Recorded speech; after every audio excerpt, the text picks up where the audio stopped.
Muhammadin wa ala alihi washabihi ajmain. Baik, di sini saya akan menjelaskan sedikit materi mengenai struktur elastisitas bahan, di mana materi pertama yaitu uji kuat tarik. Uji kuat tarik adalah pengujian yang dilakukan pada material untuk mengetahui karakteristik dan sifat mekanik pada suatu material, terutama pada kekuatan dan ketahanan pada beban tarik. Adapun prinsip uji tarik yaitu uji tarik dilakukan dengan cara spesimen ditarik hingga putus. Dengan menarik spesimen tersebut, maka dapat diketahui bagaimana material tersebut beraksi terhadap tenaga tekan dan mengetahui sejauh mana material tersebut bertambah panjang. Alat yang digunakan pada uji tarik ini yaitu tensile testing mesin.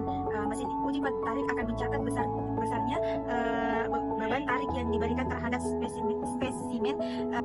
Pada uji kuat tarik itu terdapat dua deformasi, yaitu yang pertama itu deformasi plastis, di mana strain dan strain dalam keadaan tidak profesional dan sifatnya permanen. Deformasi plastik berhubungan dengan terputusnya ikatan atom-atom atau molekul aktif, sedangkan deformasi elastis yaitu bersifat tidak permanen, yang berarti bahwa jika beban yang bekerja dilepaskan, material akan kembali ke bentuk semula. Materi kedua yaitu konsep uji kekuatan material.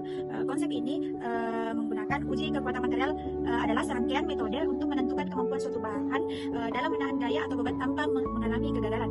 Uji ini mencakup pengujiannya terhadap berbagai jenis gaya, yaitu gaya tarik, gaya tekan, gaya lentur, dan gaya geser. Tujuannya adalah memperoleh data mekanis seperti modulus elastisitas, tegangan maksimum, dan regangan. Materi ketiga yaitu uji impak dan kelelahan. Uji impak adalah pengujian yang dilakukan untuk mengukur ketangguhan suatu material dalam menyerap energi ketika dikenai beban yang diberikan secara mendadak atau kejut. Pengujian ini seringkali dilakukan pada material yang memiliki gigan atau notch untuk mensimulasikan adanya konsentrasi tegangan yang dapat menyebabkan patah getas. Adapun prinsip dasar dari uji impak yaitu memberikan beban kejut secara tiba-tiba pada spesimen. Uji menggunakan alat bantu seperti palu bandul, kemudian mengukur energi yang terserap saat spesimen patah. Energi tersebut menggambarkan ketangguhan atau kemampuan material dalam menahan gaya impak. Adapun alat uji impak yaitu mesin impact testing.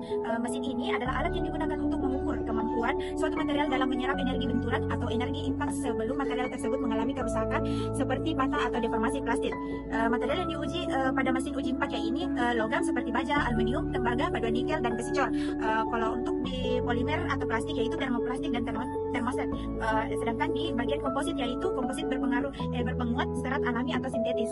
Materi keempat atau materi cacat kristal dan sifat dislokasi. Cacat kristal merupakan ketidaksempurnaan dalam susunan geometri yang teratur dalam atom-atom material, seperti dalam padatan kristal. Ketidaksempurnaan ini disebabkan oleh deformasi padatan, pendinginan cepat akibat suhu tinggi, atau radiasi yang berenergi tinggi yang dapat mengenai padatan kristal, sehingga terletak di titik tunggal sepanjang garis atau seluruh permukaan padatan. Adapun jenis-jenis cacat kristal yaitu diantaranya cacat titik, cacat garis, cacat bidang, dan cacat volumetrik. Untuk materi kelima atau materi sistem sesar dalam kristal dan plastik bahan polikristal. Sistem sesar dalam kristal adalah kombinasi spesifik dari bidang dan arah di dalam struktur kristal material, di mana atom-atom dapat bergeser atau meluncur satu sama lain dengan paling mudah. Inilah mekanisme utama kejadiannya deformasi plastik atau perubahan bentuk permanen pada logam.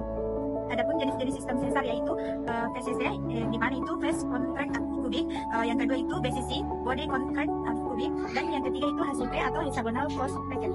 Selanjutnya plastik bahan polikristal.